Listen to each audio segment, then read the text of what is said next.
सुशांत 24 साल का दिखने में डिसेंट और स्मार्ट लड़का था। अंकिता को उसने पहली बार एक शॉपिंग मॉल में देखा था। अंकिता देखने में किसी परी जैसी थी। सुशांत को अंकिता को देखते ही पहली नजर का प्यार हो गया। उस दिन सुशांत अंकिता को देखकर ऐसे मदहोश हुआ कि ना उसे अंकिता से मिलने की सूझी, ना ही उसने सोचा कि उसका नाम या नंबर पता किया जाए। बस वही मूर्ति की तरह खड़ा होकर उसे देखता रहा। अंकिता थोड़ी देर बाद वहां से चली गई। अंकिता के चले जाने के बाद सुशांत का सुख चैन सब चला गया। सुशांत को लगने लगा अगर वह अंकिता को फिर से नहीं मिलता है तो शायद उसकी जान निकल जाएगी।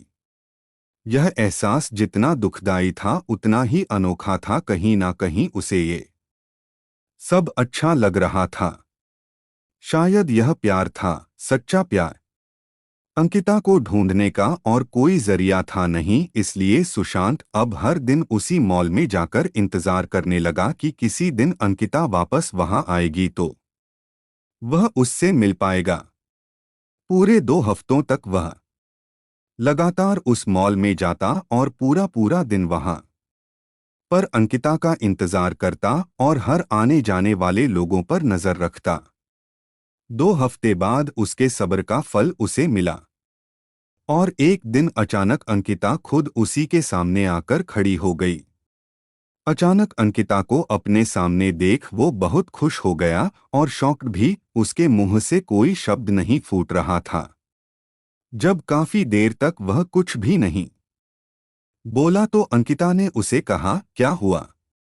इतने दिनों से मेरा इंतजार कर रहे हो और अब जब मैं सामने खड़ी हूं तो तुम मुझसे बातें नहीं करोगे? सुशांत ने चौंकते हुए कहा, हाँ करूंगा, बिल्कुल करूंगा। लेकिन पहले यह तो बताओ तुम्हें कैसे पता कि मैं इतने दिनों से यहाँ तुम्हारे लिए आता हूँ? मुझे यह सब इसलिए पता है क्योंकि जिस दिन से तुमने मुझे देखा और उसके अगले दिन से तुम यहाँ हर रोज मेरी तलाश में आने लगे, उसी दिन से मैंने भी तुम पर जासूसी करना शुरू कर दी थी, अंकिता ने कहा। सुशांत के मन में एक और सवाल कौंधा। उसने पूछा, अच्छा यह तो समझ में आया कि तुमने मुझ पर बरोबर जासूसी की है, लेकिन फिर भी यह क्लियर नहीं हुआ कि तुम्हें कैसे पता चला कि मैं तुम्हारी तलाश में यहाँ पर आता था। और एक सवाल कि जब तुम्हें यह पता चल गया कि मैं तुम्हारे लिए यहाँ आता हूँ, तुम्हें अजीब नहीं लगा या मुझ पर गुस्सा नहीं आया? अगले दिन आकर जब तुमने मेरे बारे में उसी दुकान में पूछताछ की जहां से मैंने खरीदी की थी, तो उस दुकानदार ने तुम्हें तो मेरे बारे में कुछ भी नहीं बताया, लेकिन मैं उसकी रेगुलर कस्टमर हूं, इसलिए उसने फोन करके तुम्हारे बारे में मुझे सब कुछ बता दिया था। मुझे अजीब लगा था कि कोई क्यों मेरे बारे में छानबीन कर रहा है, इसलिए मैंने उसी दिन से यहाँ पर आकर तुम पर जासूसी करना शुरू कर दिया और दूर से ही तुम पर नजर रखने लगी, अंकिता ने कहा। अंकिता आगे बोली, उस दिन सिर्फ तुम्हें ही मैं पहली नजर में पसंद नहीं आई थी, मैंने भी तुम्हें मॉल में देखा था और मुझे भी तुम अच्छे लगे थे। इसलिए जब मैं तुम पर नजर रखने लगी तब मेरे मन में तुम्हारे बारे में और ज्यादा जानने की मंशा जागी। इसलिए मैं उसी दिन तुमसे बात करने के लिए नहीं आई और इन 2 हफ्तों में मैंने तुम्हारे बारे में काफी कुछ जाना।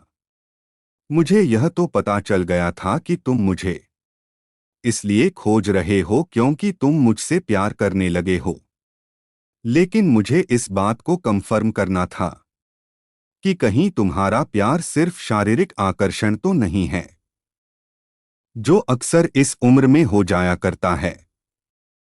लेकिन जैसे जैसे दिन बीत गए और मैंने देखा कि तुम बिना धीरज कोई और बिना इंटरेस्ट यूज किए उतनी ही शिद्दत से मेरे लिए यहाँ आते थे और मुझे तलाशते रहते थे, तो मुझे यकीन हो गया कि यह महज एक आकर्षण नहीं है, बल्कि तुम सच में मुझसे प्यार करने लगे हो।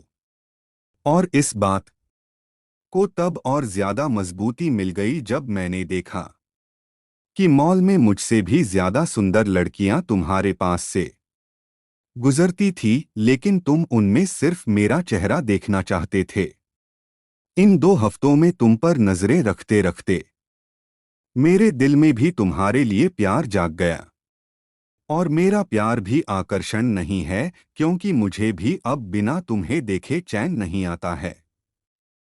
और मैं भी वही चाहती हूँ जो तुम चाहते हो, इसलिए आज मुझसे रहा नहीं गया और मैं तुम्हारे सामने आकर खड़ी हूँ।